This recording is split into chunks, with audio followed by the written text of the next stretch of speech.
So now I'm recording, and I will talk about Kip and Steve, and then we'll continue finding the map. So Kip is in Atlanta in rehab. He's doing very well. So we're hoping for full recovery there. So they're very, very pleased with that.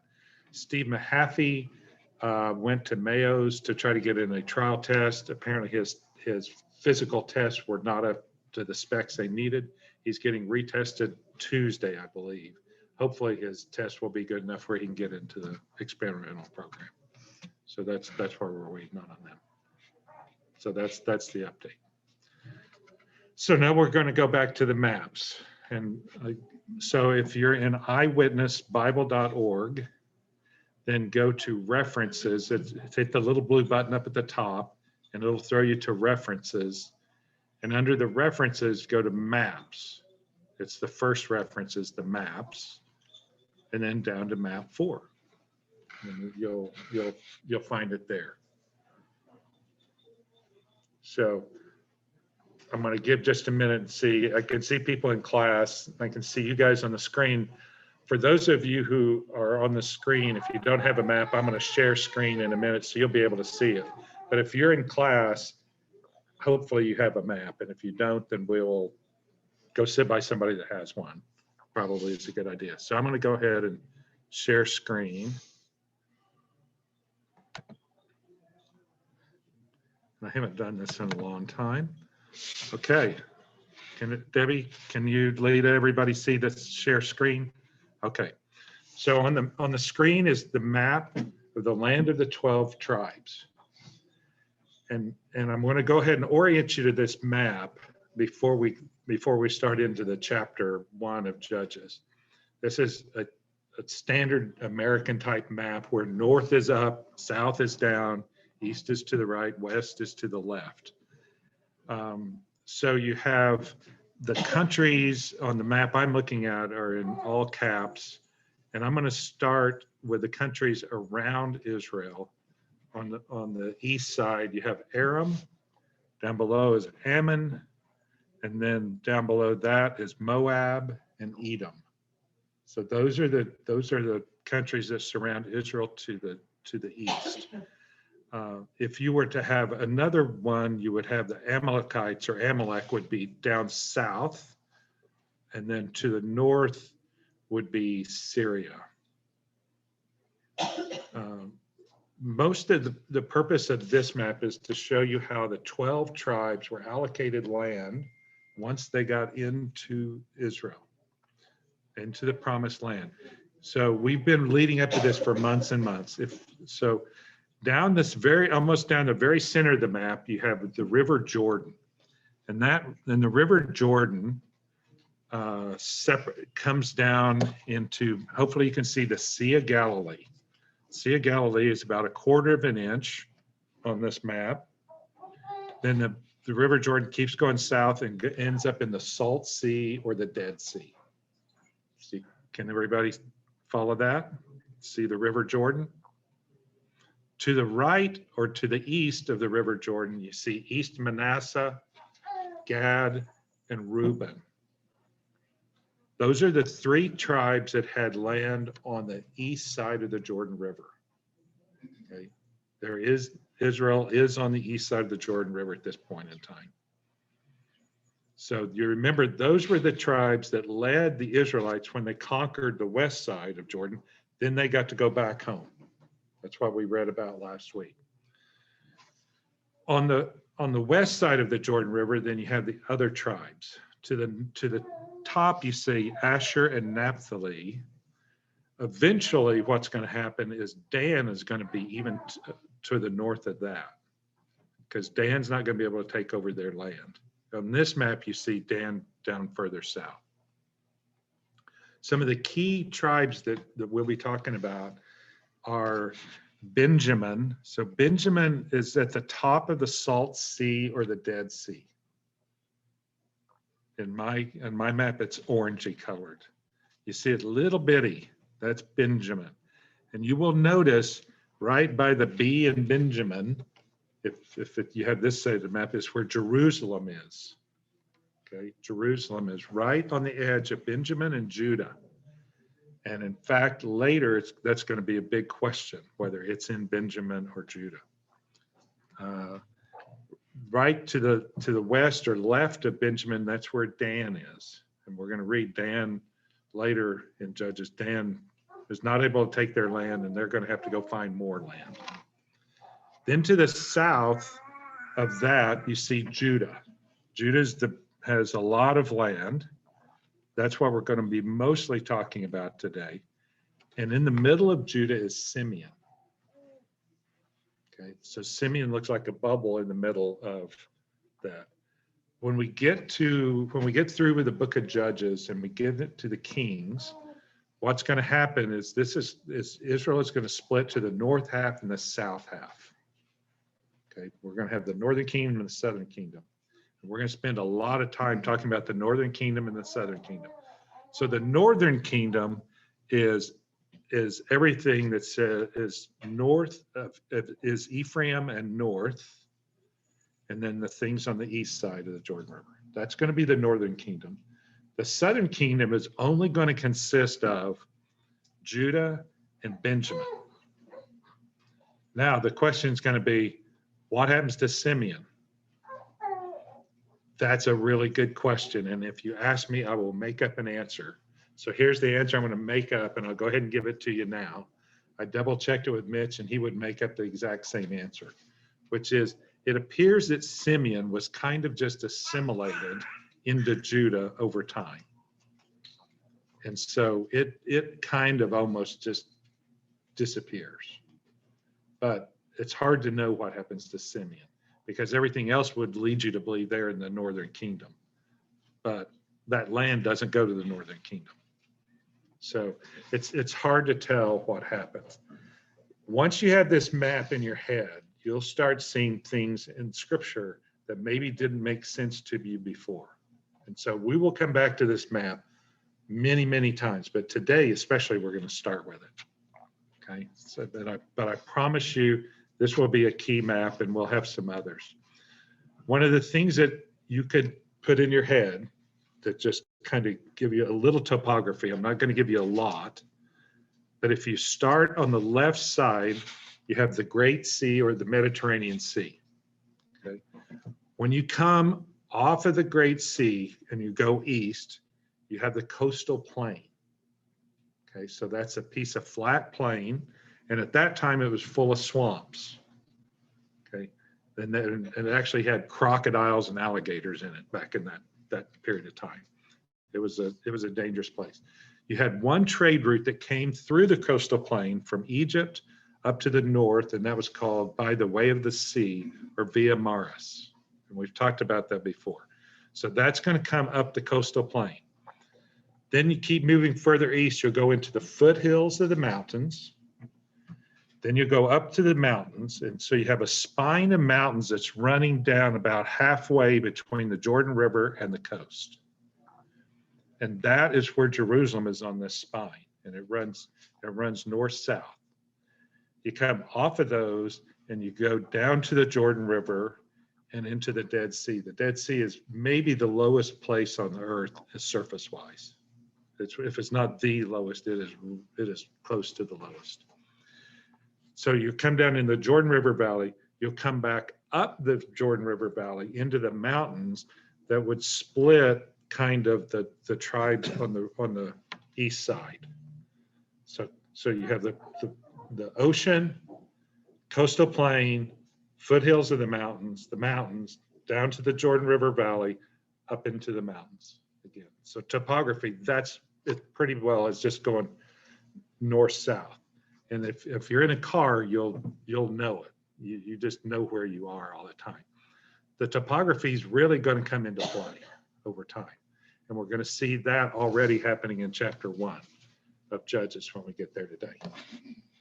So I'm going to move on from there unless somebody has something they want to ask or some comment they want to make about the topography. From the Mediterranean to the Jordan River, about how many miles? Oh, good question. Okay, from the Mediterranean to the Jordan River, about how many miles?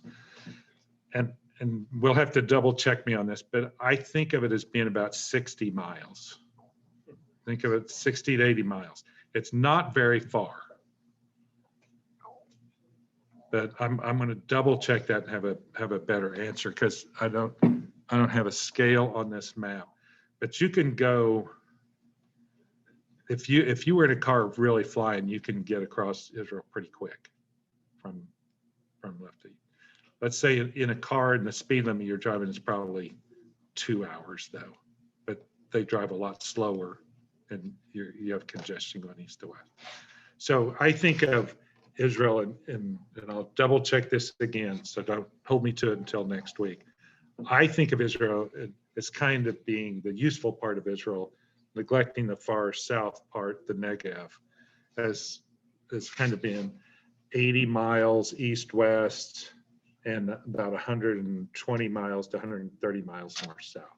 Scale on this is about 50 miles. 50 miles. 50 maybe a little less. Okay, Lyle says it's about 50 miles east-west. Yeah, and it wouldn't surprise me. It's not a big place. Why do you think Manassas is so big? Big tribe. Why? Why do you think Manassas tribe Yeah. is so big? So the question is, why was Manassas so big? And we read about this partly in Joshua. So it was allocated on various ways. One was mostly how many people did they have, but it was also allocated by what did they do for a living, I think. They took into account, were they shepherds or what did they do? It's unclear to me, and probably maybe not to everybody else, whether God's original plan had the east side of Jerusalem, east side of the Jordan as being part of the promised land or not. I think so, but there's also, it almost looks like they kind of had taken the land and just wanted it. So it's hard to tell. But what- Pasture land. Good pasture. Yeah, you're in the Jordan River Valley, but then you're also coming at the mountains. You also have the issue here of, as we'll see today, God had part of the land taken before he allocated it all. So there's some steps in the allocation process. I think it also had to do at least a third thing was, were the tribes willing to take, were they willing to do what it took to take over the land that they were allotted? And today we're going to find out that answer was generally no. Few of the tribes, if any of them, were really willing to do what it took to take over the land God allotted. Did Linda? it have anything to do with the blessings that Jacob gave his children? That's a good question. Did that also have to do with the blessings that Jacob gave his children? I think it did, but I've never tried to correlate that exactly. I always like the promise of Isaac to Esau and Jacob on the blessing part. And like when they were going into the promised land, God said, leave the Edomites alone. Okay, so Because part of- that's right. So Wes was bringing up back when Isaac gave the blessing to Jacob and Esau, Esau ends up with the land of Edom, right? And so as the Israelites are moving into Israel, God basically said, leave Edom alone, Right. and they'll leave you alone. And so that you see these blessings over time coming into play. Yeah. But you would also, even how it plays out today, there's some funny things. I remember, I have been in the oil business in parts of my life. And I remember on one of the trips, there was an oil company drilling a well in a particular place because he interpreted the prophecy of the shape of the land of one of the tribes to be where oil would be. And which is a dumb way to drill a well, but he did it anyway. So there's lots of things that you can take from these prophecies and the maps. Now, I would also say, as we will find out today, these maps are not exact because the names in the Bible and how they talk about stuff, they did not have street signs, they didn't have city limit signs, and even today in Israel, it's really hard to tell, even through archaeology, whether a mound out there was a certain city or a different city.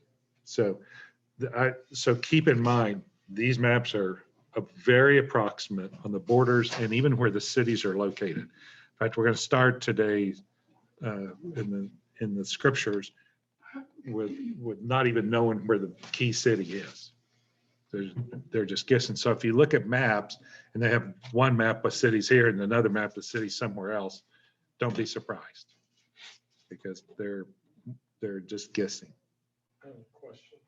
Yep. Like the tabernacle was in Shiloh, correct? The tabernacle was in Shiloh. So did all the tribes of Israel come to Shiloh for? Yeah, the question is, did all the tribes come to Shiloh to worship? It does appear that they did worship at the tabernacle in Shiloh, at least sometimes. The other thing you see in this thing talking about that is the relationship between the tribes starts changing. And if you remember when we were doing Egypt and so on, we started talking about the elders of Israel. So each of the tribe had tribal elders that led the tribe. So they're making choices over time. So think of these as maybe counties in Oklahoma, where each county has certain things that they are responsible for. God wants them to work together, and sometimes they do, but a lot of times they don't. They're kind of one big family, but in a lot of families, things aren't always harmonious. And that's what we will definitely see through the book of Judges. The good news is today with chapter 1, we see at least 2 of the tribes working together. And then the rest of them appeared not to want to work together so much. All right, anything? Ephraim and Manasseh were neither one mentioned in Jacob's blessing of the 12 sons. Okay, so Lyle just brought up, we were talking about the blessings to the 12 sons. Ephraim and Manasseh were not given blessings. They were given blessings at a different time. Yeah, Not only at the to same Joseph- time. Only to Joseph at that time, and then later. And then later he blessed them separately when they were in Egypt. Yeah, so they did get blessings, but it was a later time. Okay, so let's go ahead and go to Judges 1. Somehow, if you can do it, keep your map and Judges, go to Judges 1 at the same time. And Judges 1 starts out with, after the death of Joshua, the Israelites asked the Lord, who of us is to go up first to fight against the Canaanites? Now, they've already had a bunch of battles, right? When we read the book of Joshua, they've already done a bunch of battles. So think of when they came into the promised land, what they more or less did was go down the center of Israel and conquer the major cities under Joshua. So that's kind of an overall picture. They've conquered the big bad boys. Now they're going to split up the land, and each tribe's going to go conquer the little cities in their place. Think of it if it was Oklahoma. They fought together to capture Tulsa, Oklahoma City, Edmond, and Lawton. Now they're going to distribute the rest of the land, and we're going to go take the Glenpools and Sepulpas of the world. So that's what's getting ready to happen. So when they say go up first to fight against the Canaanites, that doesn't mean they haven't already fought. They've already fought. Now that they're going up first once the land's going to be split up. And the Lord answered in verse 2, Judah shall go up. I've given the land into their hands. So he's talking about the land, the certain part of the land that we see on the book of Judah. Again, as we've mentioned over and over, Judah is the tribe that Jesus came from. This is going to set up the southern kingdom. So this is already getting set up. Verse 3, the men of Judah then said to the Simeonites, their fellow Israelites, come with us into the territory allotted to us to fight against the Canaanites. We in turn will go with you into yours. So the Simeonites went with them. Now where's Simeon? Right in the middle of Judah. Now you can see why they fight together. If you didn't have this map, that just seemed like a random event. Once you see the map, it makes a lot of sense. So with that, in verse 4, Judah attacked, the Lord gave the Canaanites and Perizzites into their hands. And they struck down 10,000 men at Bezek, which is, I don't know where. Some of the maps show it to be just west of Israel, of Jerusalem. But in any event, the whole point of that, and I'm going to move faster, is that Judah goes down and starts fighting the hill country. Caleb asked for what ends up being the area around Hebron. If you see Hebron, it's kind of to the east side of Judah, and it's a major city. And so Judah and the Simeonites work together to take over the land. Then we see a first crack in the wall in verse 16. The descendants of Moses' father-in-law, the Kenite, went up from the city of palms with the people of Judah to live among the inhabitants of the desert of Judah in the Negev near Arad. So that would be down, maybe even off this map to the south, but certainly to the south in the desert. Now they are on purpose living with the inhabitants of the land. So that's not good. Verse 17, then the men of Judah went with the Simeonites, their fellow Israelites, and attacked the Canaanites living in Zephath. So now they've conquered Judah. Now they're going to conquer the land of Simeon. And that's what this first part of it about. We see up in, and I want to go back, verse 8. I'm dropping back to verse 8. The men of Judah attacked Jerusalem also and took it. They put the city to the sword and set it on fire. So we read there that Jerusalem is taken. We're about to read that Jerusalem wasn't taken. So the answer is, I don't know. It's hard to tell. I think this is one of the cases where Judges is written quite a bit of time afterwards, and they're not quite as concerned about chronology as we would be. But I think of it as the fact that they never really took Jerusalem. And by the way, it wasn't named Jerusalem at this point. It was still named Jebus, Jebus. So whoever's writing here was familiar with what it would be named later. So verse 19, the Lord was with the men of Judah. They took possession of the hill country. That's talking about the foothills we talked about, right? So they took the foothills around the mountains, but not down to the coastal plains. Because when we read verse 20, I'm going to go ahead and read from verse 19. The Lord was with the men of Judah. They took possession of the hill country, but they were unable to drive the people from the plains because they had chariots fitted with iron. Okay, chariots only worked well on the plains. That's why later we will find out chariots aren't working up in the hill country. That's why the Israelites can keep the hill country and the Philistines keep the plains, because they have chariots that work on the plains. Okay, so now we see they're unable to drive the people from the plains because they had chariots fitted with iron. They're unable, or unwilling should be a better reading. They're unwilling to do what it takes to take over the coastal plains. Now they have already said, we are not willing to take over the land of Israel that was promised to Abraham. Because they were promised the land all the way to the Mediterranean Sea. So they've just said, we'll just last 20 miles all up and down, or 10 miles up and down the strip, we'll just leave that with the people. Now, it's unclear whether they were Philistines at this point or Canaanites. I think they're Philistines, but it's hard to tell because I don't think the Canaanites ever had chariots. I think the Philistines did. The Benjamites, however, did not drive out the Jebusites. That means Jerusalem, who were living in Jerusalem. To this day, the Jebusites lived there with the Benjamites. So somehow the fortifications around Jebus are so strong, they're able to keep that city and live there.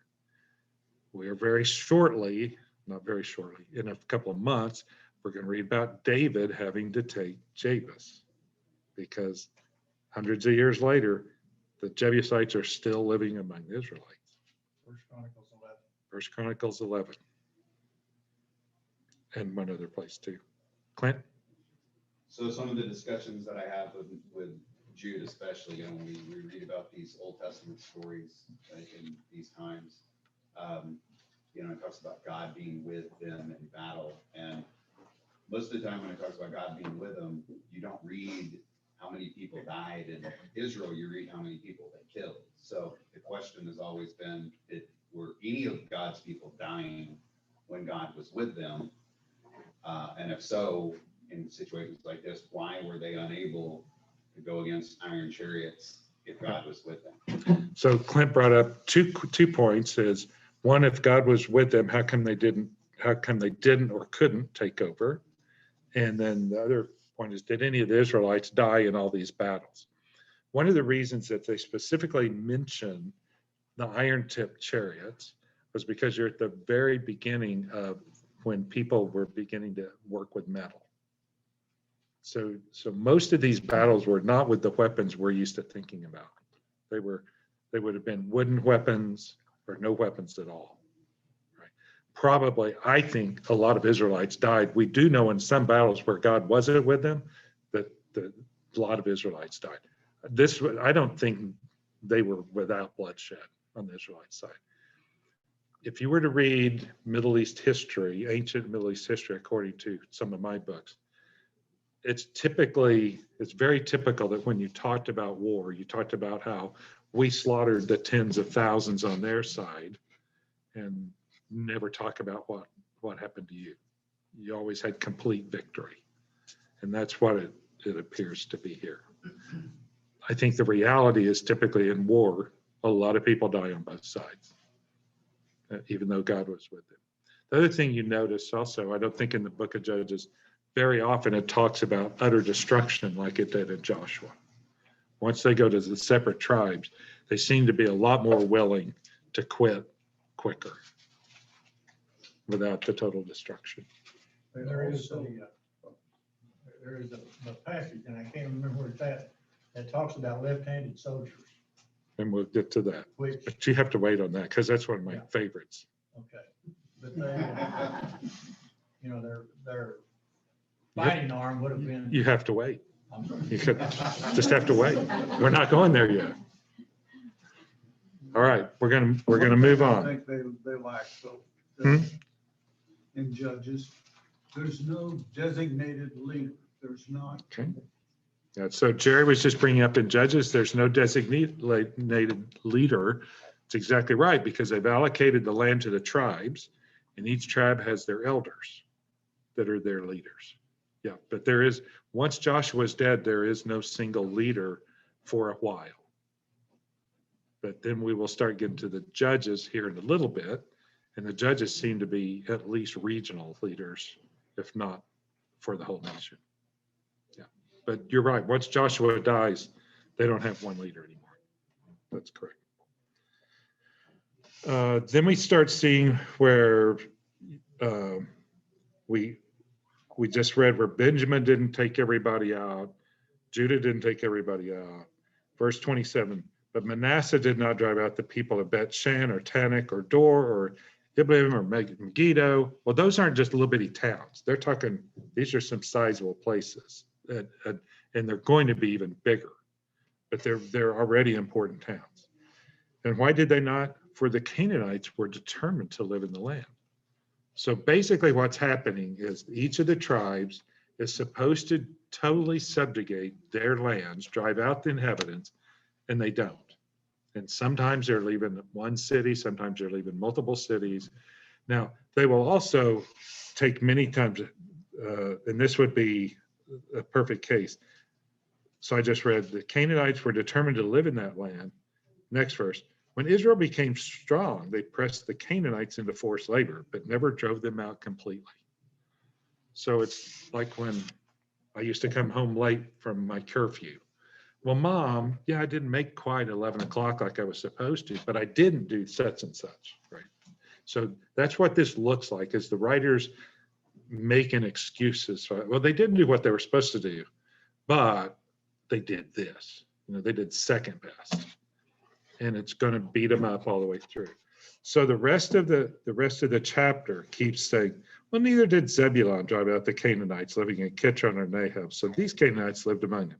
But Zebulun did subject them to forced labor. We read that all the way down through the rest of the chapter.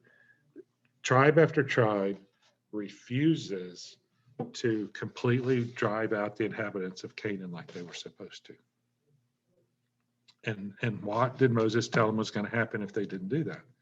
They were going to be traps. They were going to be, snares to them. And so they've done exactly what God told them not to do. And this is just a chronology of it happening. So if you want to read each city in detail and try to locate it on the map, I welcome you to do that. But the overall story is when it's all said and done, the Israelites will take possession of the land on this map. They will be the masters of it. There will be pockets of Canaanites living among them that will be snares to the people from then on. They have chosen from now on to live with the consequences of being disobedient to God. But they probably don't realize, like we often don't realize, that when we choose to do something disobedient, it's going to flow down to the next generation and the next generation and the next generation. And that's going to be the story of Judges, or part of the story of Judges. All right. I'm going to open it up. Anybody have any comments, thoughts? Didn't Wes? Moses married outside of the tribes of Israel? Yeah. So, And yeah. So what Wes was just bringing up, Moses married outside the tribes of Israel, right? He did, but he also got married before the Ten Commandments, before they had the commandments on Mount Sinai. So they had not yet been commanded to marry outside. Yeah. But even that, you remember that Miriam and Aaron wanted to revolt against Moses because he had married somebody outside of Israelites. So it was a well, penalty. looking back before with Esau and Jacob, Esau had married Canaanite. Yep. And upset Isaac and his mom, and they basically, that was part of him not receiving the blessing because he married outside or had many wives outside of him. And that's right. Esau did marry outside, and there's consequences. Right. Somebody back here, Clint. We were talking, my dad and I were talking about the Nephilim the other day, and I think that there's connections where they talk about, the Anak and the connection there, which also is connection with Goliath and everything. So I just thought it was interesting. I hadn't read it in that part, all the stuff that they couldn't do or didn't do, but they did drive out the three sons of Anak, which, right, according to the things that we already read in this path of coming to the promised land, were the giants and the hardest people to deal with, and they took care of them. They couldn't take care of other groups. So Clint was just pointing out that the Nephilim and the I forgot the other, the Anaks were giants and tough warriors and so forth. But eventually we will see that come on, as you were talking about, with Goliath and his brothers, who lived where? In the cities that they're talking about on the plain that they did not dislodge. So what's going to happen is the Philistines are going to end up on the coastal plains and have those cities like Ashdod and all the rest of them. And that's because Jerusalem didn't drive them out. I mean, Judah didn't drive them out when they could have. Yeah. It's this is going to be a problem. And you see it happening here. It's all setting up. So going to today, is that where the Palestinians are today in the coastal plains in the area driven out? So Wes just asked today, where are the Palestinians? Palestinians are in two places. They're on the West Bank, which is up on the west bank of the Jordan River and surrounding Jerusalem even. So you have that part. Then you have the other part that I just blanked out of the name of it, that the Gaza Strip, which is down, well, you see on my map, it actually has Gaza. Okay. on the coastal plains. And Just- Ashkelon, just- Ashdod, those cities are still. Yeah. So you still have Ashkelon and so on. So yes, a big part of that is in the current day Gaza Strip. I don't have a complete map of that, but if you look at it, you'll see that's, doesn't change. Now, the war that's going on today has a whole lot to do with Judges 1. Right. You bring it down today in the Indian tribes in Oklahoma. Yep. If they had kept themselves pure, they'd have been rich rascals and Yeah. a white man would have been. Well, the complete analogy there is not quite some of, because with their casinos, they're taking all their land back and they're getting all their money back. All right, I'm going to wrap it up there. Thank you guys for letting me go a couple times over. Keep these maps around because every lesson for the next months, we're going to be talking about this map or some of the other maps coming up. It's all going to tie. Every time we do something, it's going to tie to the land. Thanks very much. Yeah, the casinos, and thought about that. Yeah, they are, Getting their revenge. they're getting their revenge. You might mark down.